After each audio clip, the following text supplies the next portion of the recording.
SER Podcast. Un tranvía atraviesa la plaza Taksim.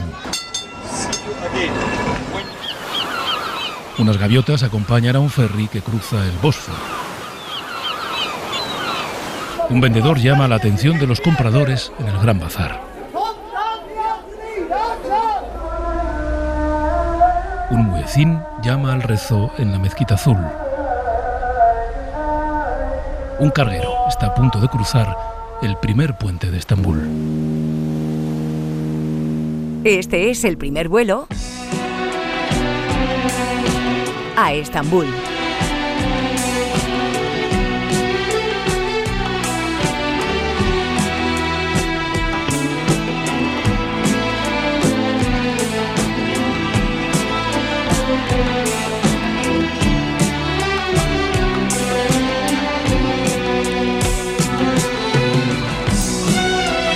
Este primer vuelo nos lleva en este programa a una de las ciudades más especiales, más evocadoras que se pueden visitar prácticamente en todo el mundo, que es Estambul, y a ver a dónde nos lleva la música de Jorge Sánchez. Hola, Jorge. Hola, Pedro, un placer viajar de nuevo con vosotros. Estamos escuchando nada más y nada menos que a la reina del pop turco, Sezen Aksu, así es como se llama esta mujer, con una carrera de 50 años por el momento.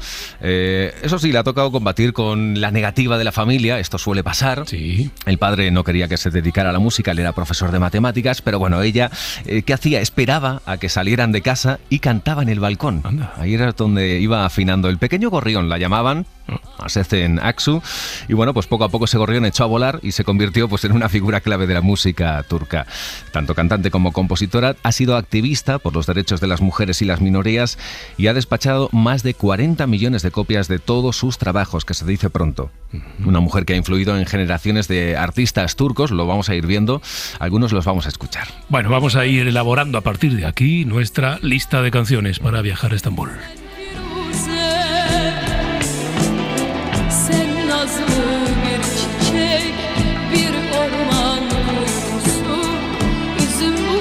Gibisin sen Firuze, kıskanır rengini baharda yeşiller, sevda büyüsü gibisin sen Firuze. Y para viajar a Estambul hemos preparado una breve guía que nos ayude a situarnos en la ciudad. Mariola Sarriola. Hola, Pedro, sí. Y para prepararla he hablado con alguien que conoce muy bien la ciudad, Murat Bozbulut, que es de Estambul y trabaja como guía turístico. Y nos da algunos consejos para viajar a la capital turca. Bueno, lo primero, la pregunta que nos hacemos siempre que estamos organizando un viaje, casi de las primeras preguntas, ¿cuántos días necesitamos para visitarla? Pues según Murat debemos ir con calma. Para mí Estambul es más que una ciudad, es como un país. Tiene mucha historia, mucha cultura, 2 continentes y casi 17 millones de habitantes. Así que por lo menos 3-4 días completos sería ideal para conocer bien. Bueno, imaginemos que lo que hacemos en Estambul es una escala y que tenemos poco tiempo o muy poco tiempo para visitar la ciudad. ¿Qué es lo que no nos podemos perder? Murat nos cuenta que debemos priorizar. Hay muchísima gente que vienen por un día, o peor, por unas horas solamente, pero se puede. Es difícil, pero suficiente para enamorarse de una ciudad. Así que se pueden pasear por algunas calles de la parte antigua, Constantinopla y moderna, para ver el contraste. Se pueden probar un plato típico de la gastronomía turca y como que es el país donde nació la cultura de café, se pueden probar un café turco y también se pueden comunicar con la gente local, visitar uno de los sitios turísticos o algunos bazares. Algo que uno se plantea de manera más o menos recurrente cuando viaja a una ciudad es: ¿merece la pena pagar la entrada en aquellos lugares en los que nos cobran entrada? Bueno, pues ¿qué sitios de aquellos en los que hay que pasar por taquilla merecen la pena?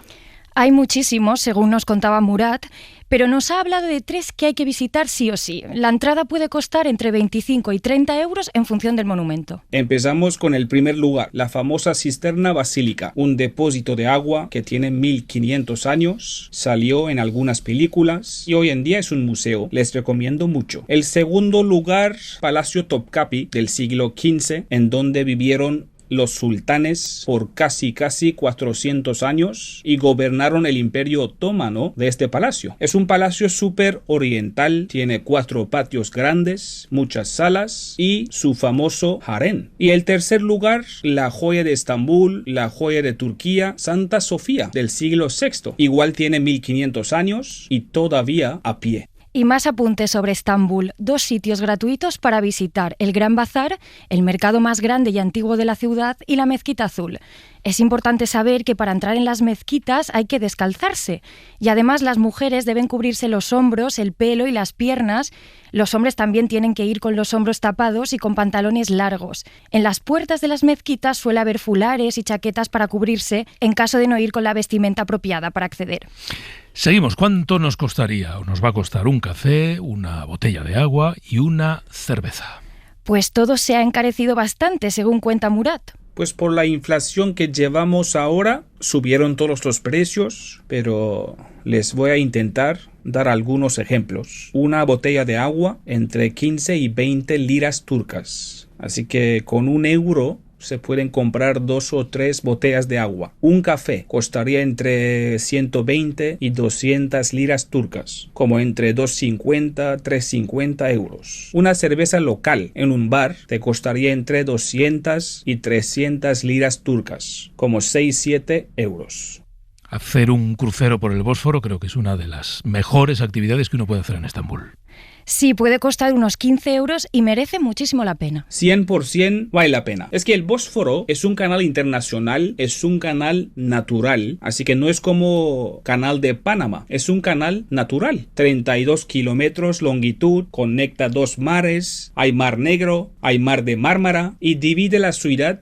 Divide Estambul en dos continentes, Europa y Asia. Así que dar un paseo por este canal en un ferry público o en un yate privado es la mejor manera para conocer los 2 continentes, sin tráfico, y también para ver qué tan grande es Estambul. Es la manera más cómoda, así que les recomiendo dar un paseo por este canal. Bueno, y si tenemos que recorrer la ciudad, si queremos dar un paseo por Estambul, Murat nos recomienda 2 barrios. Hay 2 barrios que están pegados y están de moda ahora en Estambul, Fener y Balat. Se pueden caminar de un barrio a otro pasando por las casas de los colores. Se pueden visitar la iglesia patriarcal de San Jorge, súper importante por el mundo ortodoxo, está ahí. Además hay muchas tiendas donde se venden antigüedades, hacen hasta subasta todos los días. Así que hay mucho ambiente, mucha historia, se pueden pasear por estos 2 barrios, Fener y Balat. El primer vuelo.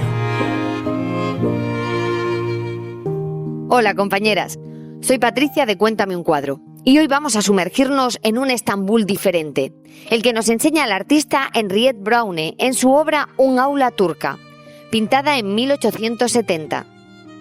Nacida en el seno de una familia noble, Sophie de Bouteiller utiliza el nombre de Henriette Braune como seudónimo para poder desarrollar su carrera artística sin que ésta perjudicase su posición social. Fue su madre quien se empeñó en que Henriette recibiera formación artística, por si en algún momento la joven se veía obligada a ganarse la vida por ella misma, como le había ocurrido a su progenitora antes de que ella naciera. A mediados del siglo XIX, se casa con un diplomático francés con quien recorrerá muchas ciudades, siendo especialmente significativa su experiencia en Estambul. Mientras las pinturas de su tiempo nos ofrecen una visión totalmente romántica del mundo oriental, que solo se detiene en lo exótico, Henriette vuelca su mirada en lo cotidiano, humanizando ese mundo que se empeñaban en vendernos como totalmente ajeno, y nos enseña que más allá de las odaliscas desnudas hay un mundo de escuelas, mercados y de vida pública que no dista tanto del nuestro. La luz intensa del exterior genera claroscuros en una escena intergeneracional, donde un anciano profesor transmite su sabiduría a un nutrido grupo de niños que están concentradísimos en su tarea.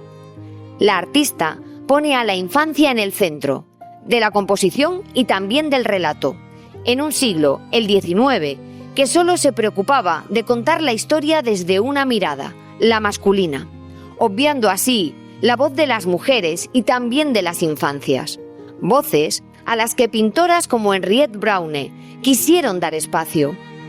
Espero que disfrutéis de la ciudad. Y como siempre decimos en Cuéntame un cuadro, queda mucho arte que contar. Ismael García llegó a Estambul en el año 2022 y llegó para ser el segundo entrenador del Galatasaray. Para quienes no estén muy puestos en fútbol, el Galatasaray es uno de los principales equipos de fútbol de ese país, de Turquía, pero también de los más conocidos a nivel internacional. Ismael, hola. Hola. Estambul es una de las ciudades, yo diría que más apasionantes para quien la visita como turista o como viajero, pero ¿cómo es, Ismael, llegar a vivir allí y no solo para pasar unos días? Estambul yo creo que es una de las ciudades de todas las que he estado que siento que el venir de vacaciones y el vivir es completamente diferente. En el sentido de, yo tengo muchísimos amigos que han viajado a Estambul y algunos de ellos pues he tenido la fortuna de que han venido para visitarme, y yo lo único que os puedo decir es eso, que Estambul pasa a ser rápidamente una de sus ciudades preferidas de viaje, ¿no? Para vivir es una ciudad espectacular, pero que esta magnitud de, ya no ciudad, es metrópoli, ¿no? Comentan que la población puede estar cerca de 20 millones de habitantes, pero eso es lo que más o menos son los datos oficiales. Los no oficiales yo no sé exactamente cuánto será. Pero es una ciudad espectacular, es una ciudad pues eso, apasionante, pero a veces un poquito caótica, un poquito que te cansa, ¿no? Porque todo requiere mucho tiempo y sobre todo pues el hándicap que yo creo que condiciona más esta ciudad para mal, que sé que perfectamente que es el principal problema en cualquier ciudad grande, ¿no? Pero aquí es mucho más, es el tema del tráfico. Claro. Te iba a preguntar por unos adjetivos para describir Estambul, pero ya me lo has dicho: espectacular, apasionante, un poco caótica. Y caótica, ¿eh? El adjetivo yo creo que caótico también viene muy bien para esta ciudad, ¿eh? Al final, cuando uno acude a vivir por primera vez a una ciudad, en cierta manera también es un poquito viajero, un poquito turista. Así que te voy a pedir, Ismael, que me digas cuál sería la lista de los lugares imprescindibles de esa ciudad de Estambul para ti. Yo creo que ayuda mucho a la hora de querer explorar, primero, tu mentalidad, ¿no? De no querer estar siempre en la misma zona, en los mismos restaurantes o en los mismos lugares, ¿no? Y después, en mi caso, tengo el condicionante que estoy solo en un grupo de trabajo donde prácticamente todo el mundo es turco. Claro. Entonces eso a mí me ayuda mucho a conocer sitios que no son puramente turísticos, porque si no, al final yo iría a sitios que van los expats, ¿no? Y entonces, bueno, yo creo que eso me ha ayudado a conocer un poquito las dos partes. Si yo tengo que recomendar, bueno, yo creo que esta ciudad, por el Bósforo, tiene ese encanto especial. Entonces yo, cualquier zona que esté cercana al Bósforo, la recomendaría porque tiene mucho encanto, y después, posiblemente, el momento del día del anochecer, pues es muy bonito. Entonces yo creo que zonas, por ejemplo, es eso, como Kadikoy, como que es en la parte asiática, pero en la parte europea, pues a lo mejor como Bebek o como Karakoy, son muy bonitas. Y después hay otras zonas que, como te digo, son un poquito menos turísticas, aunque son conocidas, sobre todo para la gente turca, que para mí tienen mucho algo especial, ¿no? Y a mí me gusta mucho en la parte asiática, en la zona de moda, que es, bueno, un poquito más hipster, para cafeterías, restaurantes, alguna galería. Y después en la parte europea, pues a lo mejor recomendaría Cihangir, que es el mismo estilo, pero en el otro lado de la ciudad. Descúbrenos o dinos algún sitio donde, ya has mencionado, alguna zona, pero donde comer o donde tomar algo. Bueno, más que quedarme con un restaurante o con una cafetería concreta, yo es que creo que una de las cosas más bonitas posiblemente de esta ciudad es que a lo mejor en otras ciudades hay puntos concretos por monumentos o por algún palacio, que aquí también lo hay. Por ejemplo, lo más famoso a nivel turismo de esta ciudad sin duda es la zona vieja, donde está el Hagia Sofía, donde está el Palacio de Topaci, las cisternas. Eso es lo más conocido y eso es lo más turístico. Todos los restaurantes y cafeterías que están por ahí están muy orientadas al turismo. Claro. Entonces yo eso creo que es una obligación el ir si vienes como turista, pero no es para estar todos los días. Si quieres estar un poquito más por la zona de cercana al Bósforo, pues puede ser muy interesante la zona de Karaköy. Hay cafeterías así pequeñitas que son muy bonitas, por ejemplo hay una que se llama Sapiens, a mí me gusta mucho. Si quieres ir un poco más de cena, puedes continuar por la zona de Bebek o por la zona de Yerikoy, que hay también sitios muy bonitos, por ejemplo Asur es un restaurante que me gusta mucho. Si quieres añadir a tomar algo mejor alguna copa con los amigos, puedes ir a Bebe Hotel, que está muy bien. Pues a lo mejor como comida más turca, a mí me gusta mucho Sirali, que está en la zona de Tiliar. Bueno, pues los apuntamos todos. Oye, Ismael, ¿cómo es la Estambul futbolera? ¿Cómo vive esa ciudad el fútbol? ¿Cómo es un domingo de partido allí? Bueno, pues yo he tenido la fortuna, por mi trabajo, de tener experiencias en diferentes países. He podido trabajar pues en España, obviamente, pero he podido también trabajar en Italia, en Grecia, en Inglaterra y ahora aquí en Turquía. Es verdad que de todos esos países que te he mencionado, todos son tirando para el Mediterráneo. Entonces, cuanto más Mediterráneo, más emocionales. Pero yo lo que he descubierto es que también cuanto más Mediterráneo y tirando para el este, más. Yeah. Y aquí en Turquía se vive pues con una emoción desmesurada. Para bien, cuando las cosas van bien. Por fortuna, en el equipo en el que estoy yo, los últimos 3 años las cosas van bien, entonces estoy viendo la parte positiva de la pasión turca, y para mal, pues son muy emocionales, entonces te lo dejan muy claro de que pueden no estar contentos. El fútbol es una pasión, aquí es el deporte número 1, pero con muchísima diferencia respecto al segundo, que posiblemente sea el baloncesto, y bueno, pues el ambiente en los estadios es espectacular. Y un derbi debe ser la bomba, ¿no?, allí. Pues sí, no la bomba de que explote, no. pero casi. Entonces, para el equipo que pierde, yo no sé si hasta preferirían a veces estar en un entorno casi de guerra, porque la verdad la gente es tan pasional que bueno, pues genera un ambiente espectacular. Aquí los principales, este es un país que aunque la capital es Ankara, la ciudad principal es Estambul, y los principales equipos están todos en Estambul, no están muy repartidos. Podríamos decir que el cuarto equipo sí está en otra ciudad, que es el Trabzonspor, pero históricamente los principales equipos son Galatasaray, Fenerbahce y Besiktas. Todos están aquí, y cuando hay un derbi entre ellos, pues la ciudad casi se paraliza, y el principal derbi sí que podríamos decir que es Galatasaray-Fenerbahce. Pues Ismael García, segundo entrenador del Galatasaray, muchas gracias por habernos ayudado a viajar hasta Estambul. Gracias a vosotros, un placer. Este es el primer vuelo a Estambul.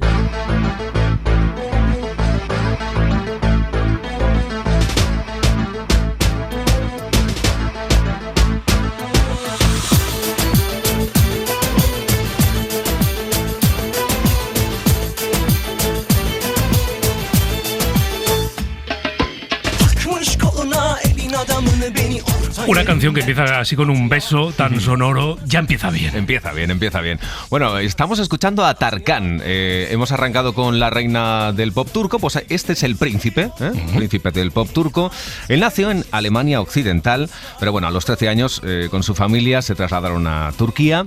Y fue en Estambul, ahí es donde conoció al dueño de Istanbul Plak, la editorial de música con la que firmó ese contrato, y bueno, pues empezó a publicar sus primeros discos. Fue en el tercer álbum donde se incluye Simaril, esta canción escrita por Sezen Aksu, mujer con la que arrancábamos y que, bueno, pues le dio la fama internacional esta canción. La canción del beso, que tiene varias versiones, pero bueno, ya este es una de las canciones clave en la trayectoria de Tarkan.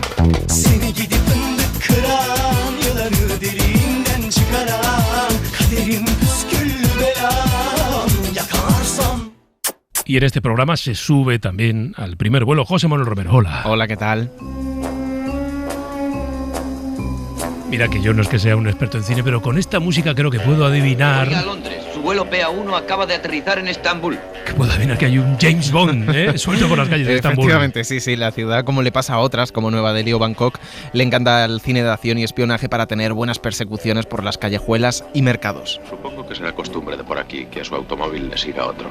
Oh, sí señor. Hoy le toca el Citroën H31854. Son los búlgaros que trabajan para los rusos. Ellos nos siguen y nosotros a ellos. Es una especie de acuerdo tácito. Muy amistoso. En 1962 se rodó en Estambul Desde Rusia con Amor, la segunda entrega de la saga James Bond, que en aquel entonces protagonizaba Sean Connery. Encantado de verle. Bienvenido a Estambul. Gracias por enviarme el coche. Pero eso le relaciona a usted conmigo. Se encuentra en los Balcanes, señor Bond. La partida con los rusos se juega aquí de un modo distinto. En los asuntos de rutina, procuramos no poner trabas a la tarea de vigilarnos mutuamente. Así me lo indicó su chofer. Que por cierto es un muchacho muy inteligente. Debe serlo. Es mi hijo. Bueno, como casi siempre en estas películas han rodado o han robado algo, mejor dicho, hay una amenaza que pone en jaque la seguridad global, en este caso un dispositivo, y ahí que se va el bueno de James Bond a la Unión Soviética a buscarlo, pero sin pisar suelo de lo que hoy es Rusia. Pues se rodó casi todo en Estambul, en sitios como la Cisterna Basílica, un palacio sumergido, la Gran Mezquita de Santa Sofía, estaciones de tren y también el famoso tren de esa época, el Orient Express.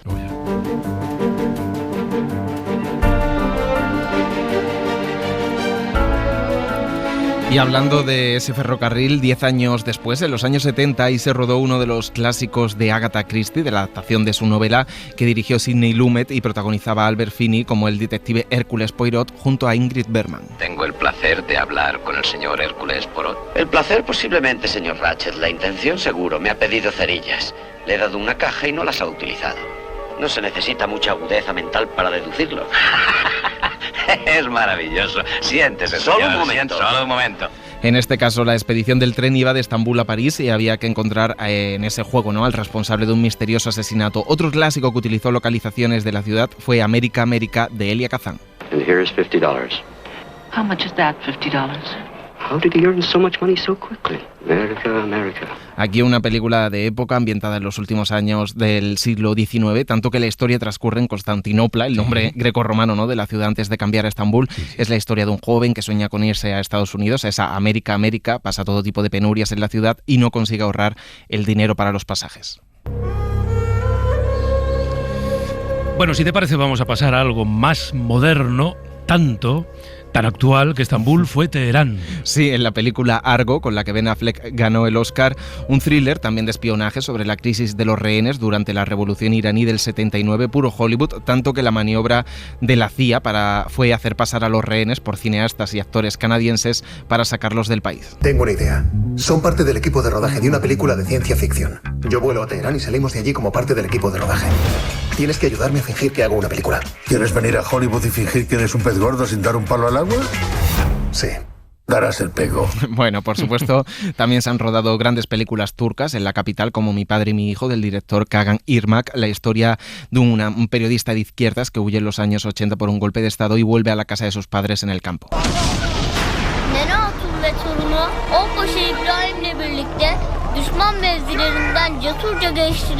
Y por supuesto, Pedro, ahora hay todo un boom de telenovelas turcas. Ay, sí, es verdad. Vamos, no todas se ruedan en Estambul, no es una ciudad fácil para las localizaciones, claro. Es un poco caótica para paralizar sobre todo el ritmo habitual con rodajes. También las plataformas están apostando por ficciones, comedias románticas como Última llamada a Estambul o dramas como Enciclopedia de Estambul, la historia de dos mujeres que lidian con las contradicciones de una urbe entre la libertad y la fe. La razón por la que se quiere ir a Francia. Para seguir con mi carrera profesional. ¿Por qué? Porque no quiero seguir viviendo en Turquía. ¿Por qué? Porque no quiero seguir viviendo aquí por razones de deterioro cultural, social, económico y profesional que se están dando últimamente, especialmente en los últimos 10 años. Y por supuesto, he dejado para el final una española, La Pasión Turca. Yo sí puedo aceptar esta otra vida porque tengo un Dios a quien adorar. Y todos los días, todas las noches me regala un pedazo de cielo.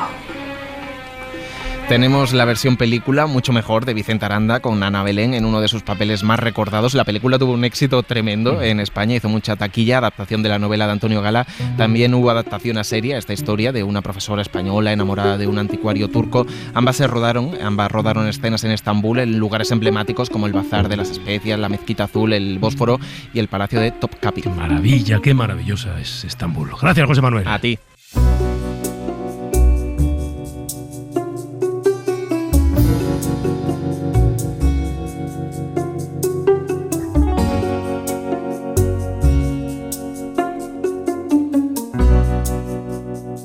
Hola, buenas. Me llamo Francisco Seco, Soy fotógrafo de prensa desde el año 2004 y llevo viviendo y trabajando en Estambul desde hace unos 4 años. Estambul es un sitio increíble para los que disfrutan de la fotografía de calle y de la vida cotidiana. Es una ciudad que nunca para y está siempre en movimiento, tanto de día como por la noche. Para seros sinceros, es una ciudad enorme y que es muy complicada de abarcar fotográficamente. Es inmensa y rica en contrastes en todos los sentidos. Diciendo esto, me gustaría recomendaros algunos lugares que para mí tienen un gran encanto personal y que están un pelín alejados de los sitios más turísticos. Primero, os recomendaría que pilléis cualquiera de los ferries que cruzan el Bósforo. Aquí son un medio de transporte muy cotidiano en Estambul. Trabajadores, estudiantes, familias, turistas, lo utilizan a diario. Es muy interesante el ambiente que hay dentro de los ferries. Hay una amalgama de gente que se junta y cruza entre los dos continentes, entre Asia y Europa, a diario.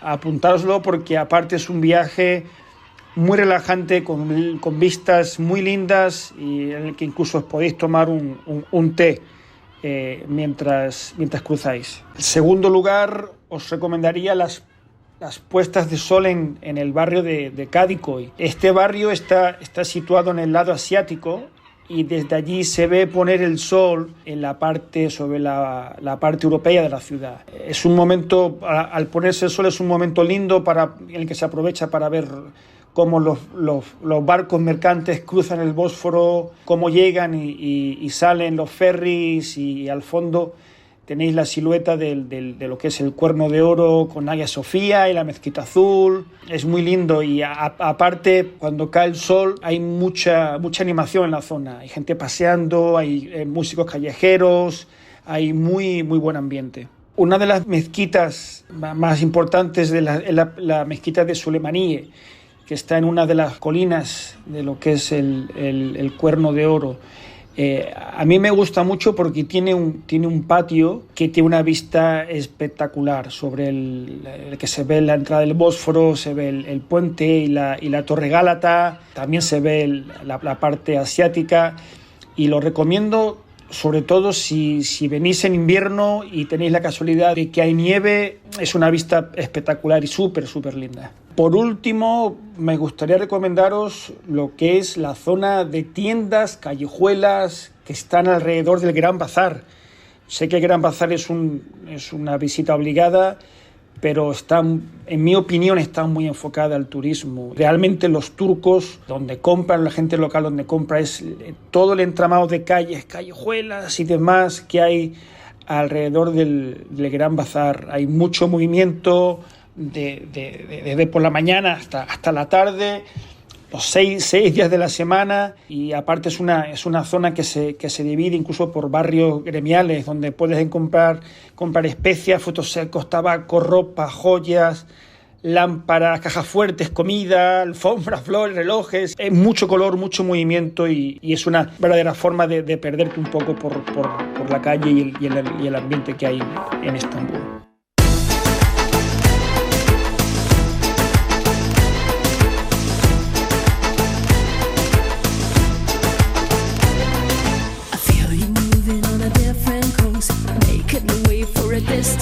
Bueno, vamos con la tercera canción de nuestra lista de canciones que nos acompañan en este primer vuelo a Estambul. Diría que esta tercera canción, bueno, al margen de que es en inglés, una parte al menos es en inglés, se parece mucho a la segunda canción. Bastante. La melodía. Sospechosamente. Demasiado, no lo sé.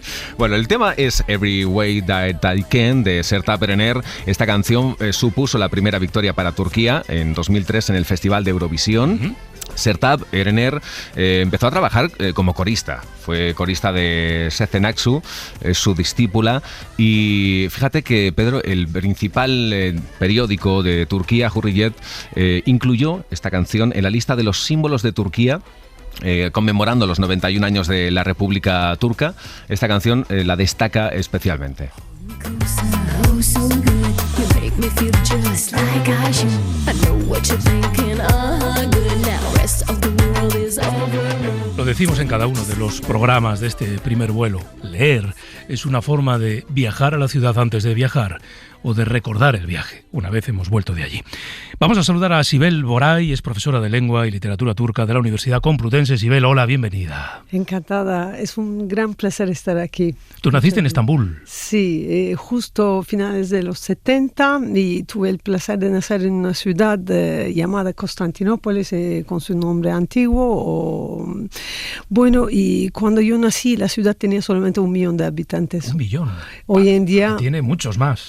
Casi 20 millones con alrededores. Imagínate el cambio que ha tenido Estambul. Mi Estambul de infancia no tenía ni un rascacielos, ¿no? Era un barrio pequeño. Bueno, pues le hemos pedido a Sibel que nos ayude a elaborar en este programa, como hacemos en todos, una pequeña biblioteca para poder viajar a través de la literatura a esa ciudad, a Estambul. Y el primero de los títulos que nos propone en realidad nos lleva al siglo XIX, es Constantinopla, escrita por Edmondo de Amicis. Sí, es un gran escritor. Edmondo de Amicis es un gran escritor italiano y tiene un origen bastante militar. De hecho, por eso estaba destinado a Estambul.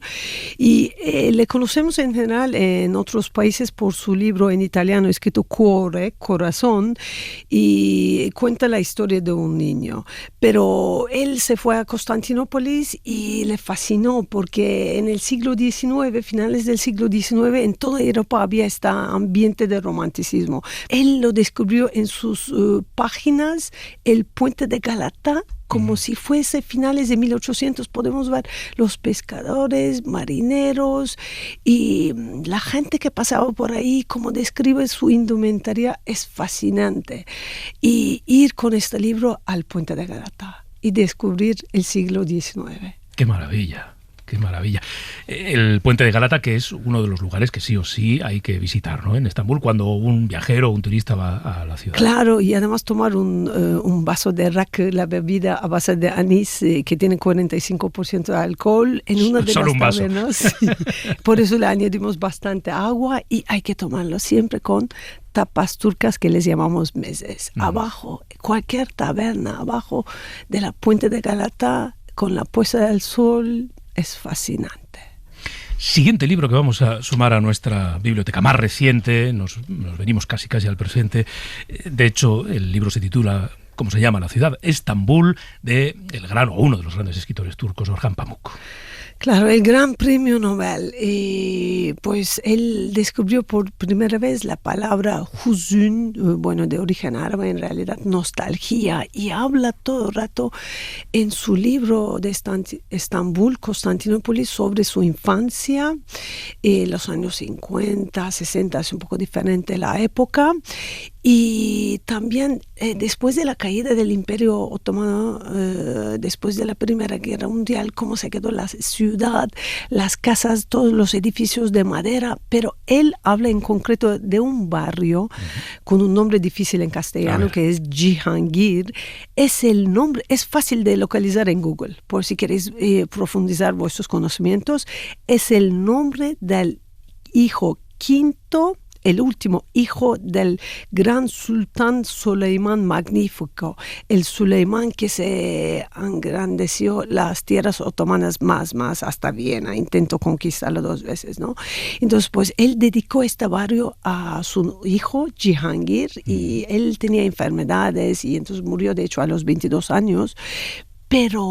Y tiene una mezquita famosísima con una arquitectura, porque si os gusta arquitectura oriental, el museo, la mezquita de Cihangir es maravillosa, tenéis que verlo. Y además os permiten entrar a los museos en Turquía, digo a las mezquitas en Turquía, porque no es como norte de África, tienes que ser musulmán, ¿no? En Turquía podéis entrar, descubrir a las mezquitas, excepto en la hora de rezo, ¿no? Y pues en el barrio de Cihangir os invito a descubrir las tiendas de antigüedades que siguen vendiendo objetos de los años 70, como si fuese en el libro de Orhan Pamuk, cuando la gente tomaba rakı con los vasos de los años 70, ¿no? La bebida nacional, le llamamos Rake, ¿no? Es como un licor de anís que acabo de mencionarlo. Y entonces perderse en las tiendas de antigüedades, cafeterías, muchas librerías que podéis encontrar libros hasta en idiomas antiguos, y es un barrio espectacular. Bueno, pues ese barrio está descrito en esa novela, en ese libro Estambul de Orhan Pamuk. Nos quedamos con el mismo autor, pero con otra de sus obras que se llama Una sensación extraña. Es uno de los mejores libros de él que he leído, es bastante reciente, es del 2014. ¿Vale? Y se llama así porque él habla de la época, esta vez cambió un poco, de los años 70, 80 podemos decir, del barrio céntrico cerca de la plaza famosísimo Taksim, y como un vendedor de una bebida que no tiene traducción al castellano, pero la bebida es una bebida fermentada hecha a base de trigo, ¿vale?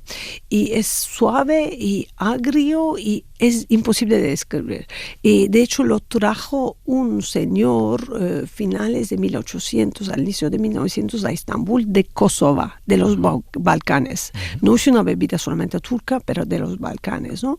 Y este señor, el protagonista de este libro, es el vendedor de este libro. Yo me acuerdo de mi infancia, todos los vendedores de esta bebida llamada boza, gritando por estas calles de Estambul, boza. Imaginaros, por eso, como él menciona en su libro, os invito a ir a descubrir la tienda de boza más antigua, que fue fundada en el 1906, y todavía ahí podéis probar esta bebida original que lo podéis encontrar solamente en los Balcanes, y con unos garbanzos tostados y con canela. Y ver en una esquina de la cafetería todavía la taza pequeña con que tomó Atatürk la bebida. Cuarta recomendación, cuarto libro para nuestra biblioteca sobre Estambul, se titula Los últimos pájaros.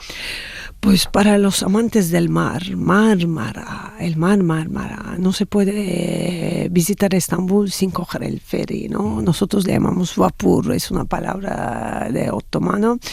Y voy a hablar del escritor famoso Said Faik Abbasian, que tenemos la suerte de contar con sus traducciones al castellano. Él nació en el año 1905, vivió hasta los 50, y hay un libro de él que habla de la gente de Estambul, Últimos pájaros.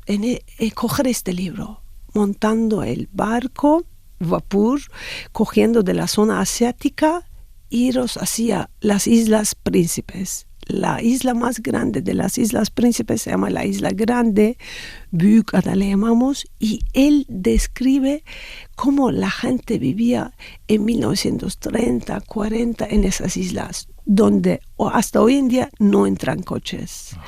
Y pues la gente local parece que mataba a los pájaros que pasaban por ahí. Y ahí se junta otra gente del barrio, intenta salvar la naturaleza y los pájaros de la isla. Y mientras tanto el escritor nos describe los pescadores que viven ahí, un poco también la pobreza, pero también las casas señoriales que hay ahí. Es como un desequilibrio para ver las diferentes castas de la gente de Estambul de esos años.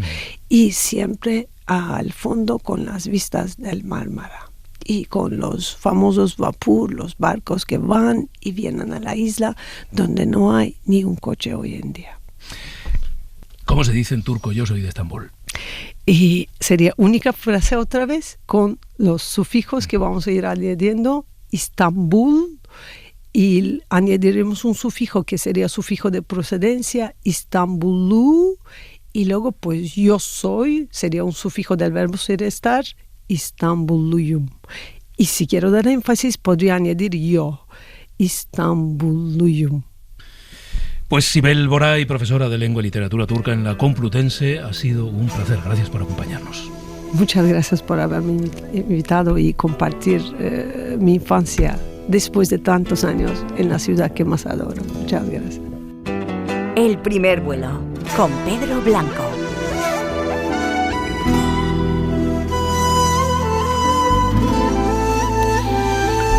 curiosa mezcla entre instrumentos que yo diría tradicionales, ¿no?, de la música turca, y un poquito de psicodelia, ¿viste por ahí? También.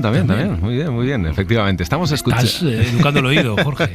Boris Manso es, uno de los precursores de este sonido, esta mezcla maravillosa, el rock clásico, la psicodelia, el folclore turco. Boris tenía algo muy peculiar, un bigote muy marcado, pero que servía para tapar una cicatriz que tuvo después de un accidente. A principios de los 80, este estambulí que estamos escuchando publicó Gulpembe, esta canción que sirve como homenaje a su abuela y que se ha convertido en un himno generacional en Turquía. Es un ejemplo perfecto de ese rock anatolio que pues tiene esa fusión musical. Un hombre que además, a nivel televisivo, tuvo un reconocimiento increíble gracias a un programa que, se hablaba de música, había reportajes, entrevistas. Visitó más de 150 países, alguno más de lo que vamos a hacer nosotros con este programa. No, vamos, seguro. Bastantes más. Alguno más. Y cuando celebraba sus 40 años en la música, falleció repentinamente. Decenas de miles de personas despidieron sus restos mortales, que están descansando en el cementerio de Kallikan, en la parte asiática de Estambul.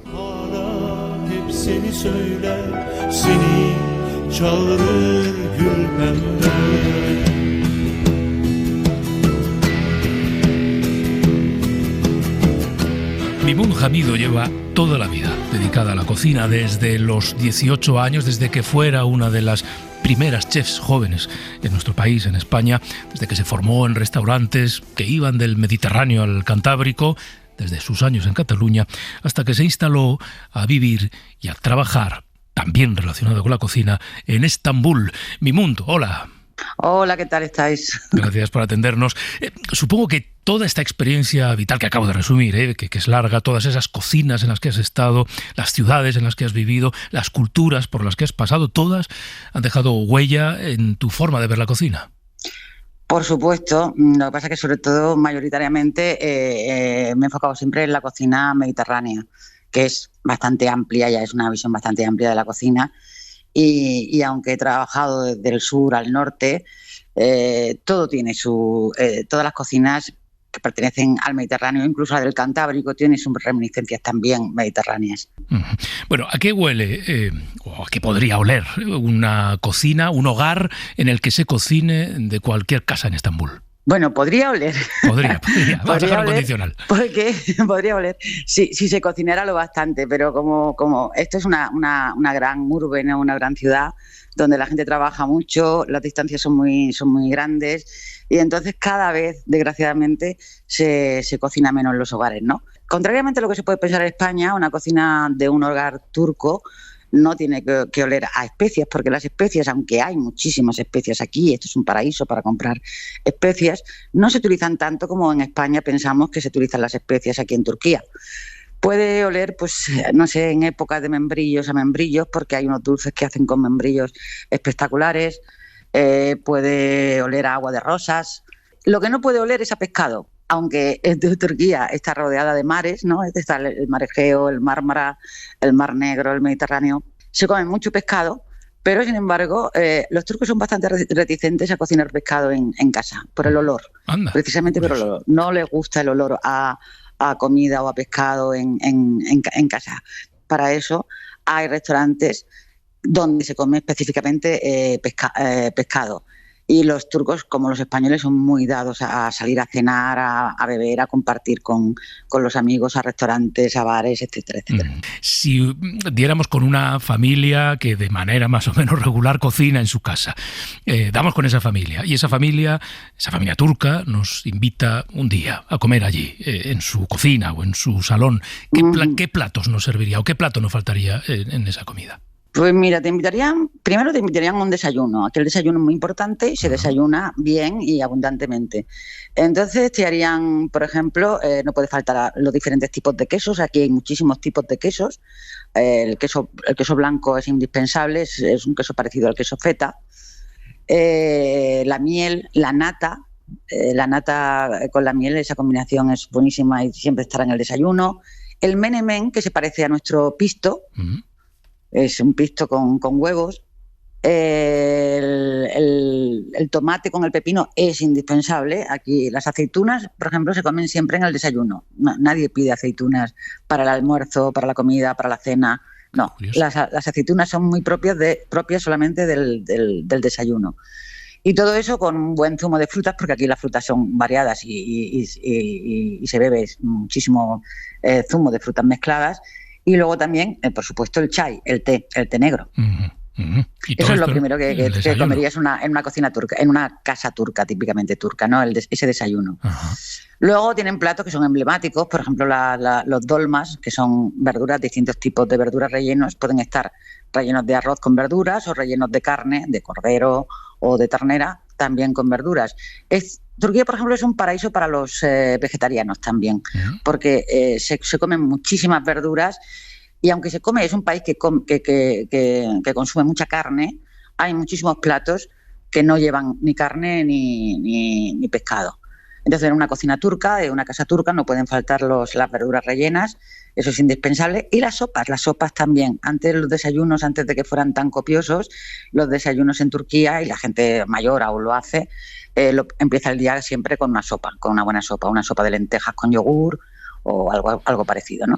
O una de verduras, con pollo, pero sobre todo lentejas con yogur, sí. Qué bueno. Claro, a veces, digamos, cuando uno mira con mucha pasión a su país, estoy pensando en España, se escuchan cosas como en España no se come en ningún sitio. Esto evidentemente es discutible, muy discutible. ¿Dirías que en Estambul, en Turquía, se come bien? Por supuesto, si vienes de vacaciones no vas a comer mal, vas a comer muy bien, siempre vas. Claro, lo de comer es también muy subjetivo, ¿no? Depende de lo que elijas, ¿sabes? Claro. A veces resulta que te equivocas con lo que eliges o no es cuestión de que algo no esté bien, sino que no te gusta, que ese sabor te parece extraño y no te gusta. Pero sí, por supuesto que vas a comer bien, es variado, hay verduras, pescado, carnes, diferentes formas de hacerlas además y de prepararlas y sobre todo hay un gran abanico de restaurantes de comida turca, porque aquí la comida internacional sí que falla un poco, no hay restaurantes de comida internacional, no muchos, pero sí que hay un gran abanico de comida turca y de regiones diferentes de Turquía. Vale, claro que esta es una de las cosas que te quería preguntar. Un viajero, un turista que vaya allí a Estambul todavía puede comer, digamos, con cierta autenticidad, ¿no? O en muchas ciudades ha ocurrido, el turismo ya sabes que lo devora todo, ¿no? Y ha terminado por uniformizar incluso la experiencia gastronómica y culinaria. Sí, bueno, aquí todavía se conserva la cultura de la comida tradicional de las casas. También es cierto que en las casas se come mucho mejor que esa comida tradicional que en otros sitios, evidentemente, pero eso es normal. Pero la oferta culinaria aquí sigue siendo bastante tradicionalista, más de lo que, por ejemplo, a mí me gusta, ¿no? Porque sí que me gusta también la cocina innovadora y tal, pero bueno, es muy, muy, muy tradicional. Y luego hay como es imposible que no se contamine, ¿no? Y entonces pues también es verdad que existen pues muchos locales de comida rápida, de pizzas, hamburguesas, etcétera, también han proliferado desde hace unos años mucho más, ¿no? Pero da igual porque aquí lo típico siempre tanto como para un foráneo, para un turco, como para alguien que viene de fuera, es pasear y ver cómo está todo lleno de terrazas, de restaurantes. Esos restaurantes, algunos se llaman, son los mejanes. Si tú vas a un mejane, ya sabes que vas a tomar, lo típico en un mejane es siempre beber raki, que es la bebida nacional. Se parece al ouzo griego, o también podríamos decir que se parece a... Bueno, se parece no, es que es igual a nuestra palomita española, ¿no? Porque es anís, sí, que le van añadiendo agua y es como una palomita, ¿no? Y eso es lo que se come aquí en los restaurantes que se llaman mejanes, con pescado y siempre con unos entrantes que son como unas tapas de metzes, que son variados. Pueden ser de verduras, de yogur con algo, con eneldo, con queso o incluso con guindillas, gambas, o sea, todo te lo ponen en platitos pequeños, se llevan metzes y después pues acabas comiendo hamsi. Los hamsi son boquerones, aquí se comen muchísimos boquerones, aquí le llaman hamsi, y luego acabarás comiendo pues una dorada, una lubina, unos salmonetes, etcétera, etcétera. Luego hay otro tipo de restaurante que se llaman ocakbache, que es lo mismo, pero con carne. O sea, tomarás raki también, pero allí no hay pescado. Allí lo que encontrarás serán los meches, eso sí, de entrantes, y encontrarás después, sobre todo, el kebab, que no es para nada lo que pensamos o sabemos nosotros que es un kebab. En España es totalmente diferente. No tiene nada que ver, sí. Oye, por cierto, como antes decías, enseño a cocinar la cocina mediterránea que tú conoces, a turcas y turcos. ¿Cómo la reciben? ¿Qué es lo que más te piden? ¿Qué es lo que más les interesa? Bueno, a los turcos les gusta todo, muchísimo todo lo que se sepa o suene a español. Es muy gracioso porque te encontrarán muchos restaurantes que se llaman, que tienen un nombre español, ¿no? A mí me chocó mucho al principio, ¿no? Les gusta mucho la música española, por supuesto, y también la comida española. Sí que te piden pues lo típico, porque claro, cuando viajan a España pues acaban comiendo pues lo típico. Si van a Barcelona, a Madrid, da igual, pues ellos comerán la típica paella, los arroces, la tortilla de patata, las croquetas. Entonces siempre te piden lo que han comido ellos cuando han ido de vacaciones a España, que suele ser pues eso, lo que come un turista cuando va al país, ¿no? Pues lo más típico. Pues Mimoun Hamido, muchas gracias por habernos dedicado parte de tu tiempo y por habernos acercado hacia la gastronomía turca y a lo que nos podemos encontrar en Estambul. Ha sido un placer. Gracias, Mimoun. Bueno, gracias a vosotros y invito a todo el mundo a venir a Estambul, que es una ciudad maravillosa. El primer vuelo. Cadena SER. Hola, soy Sergio. Como dice la canción del pirata, con Asia a un lado y al otro Europa, esta ciudad de más de 15 millones de habitantes se encuentra a caballo entre los dos continentes. Pero no os preocupéis por su inmensidad, porque nos vamos a centrar en lo que nos parece más interesante e histórico, que es lo situado dentro de las murallas, lo que históricamente se ha llamado Constantinopla o Bizancio. Y es que el gran interés de esta ciudad reside precisamente detrás de tanto cambio de nombre. La ciudad de Estambul ha sido una ciudad construida capa a capa.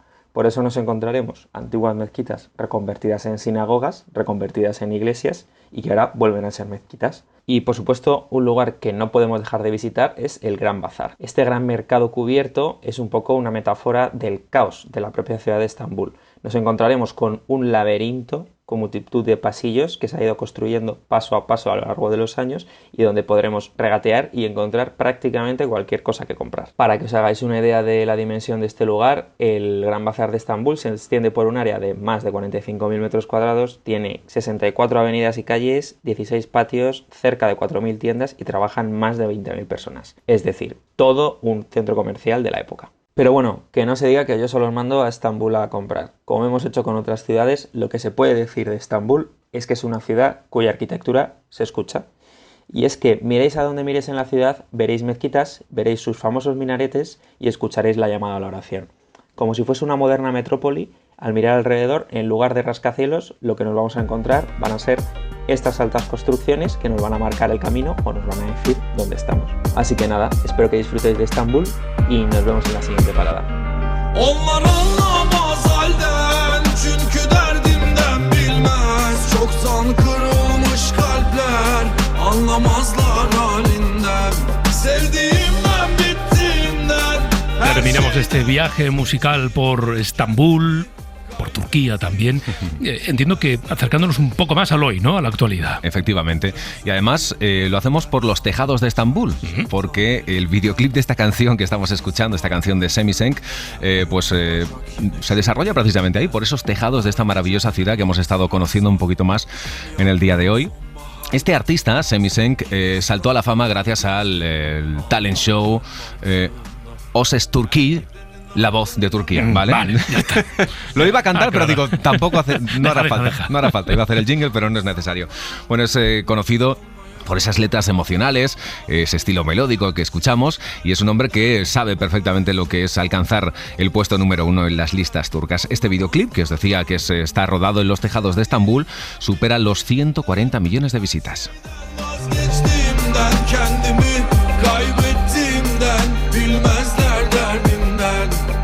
Este es el primer vuelo a Estambul.